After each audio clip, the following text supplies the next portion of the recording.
জঙ্গলের সবচেয়ে ডেঞ্জারাস কে, বাঘ না চিতা? চলো মাত্র 1 মিনিটে জেনে নেওয়া যাক আসল সত্য। বাঘ জঙ্গলের রাজা। এর ওজন প্রায় 200 থেকে 300 কেজি, আর এটা একাই শিকার করে।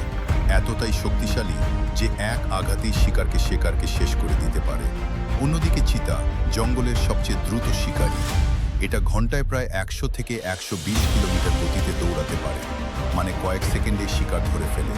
কিন্তু প্রশ্ন হলো, ডেঞ্জারাস কে বেশি? বাঘই বেশি ডেঞ্জারাস, কারণ এর শক্তি, আকার আর আক্রমণের ক্ষমতা অনেক বেশি। চিতার স্পিড বেশি হলেও এটা সাধারণত মানুষ বা বড় প্রাণীকে এড়িয়ে চলে। অন্যদিকে বাঘ সুযোগ পেলে আক্রমণ করতেও পারে। তাই কনক্লুশন হলো, স্পিড কিং হলো চিতা, কিন্তু আসল ডেঞ্জার হলো বাঘ। তুমি কাকে বেশি ভয় পাও? কমেন্টে জানাও। আর এমনই অ্যামেজিং ফ্যাক্ট পেতে সাবস্ক্রাইব করো ফ্যাক্ট বাংলা। ও ভিডিওটি ভালো লাগলে একটি লাইক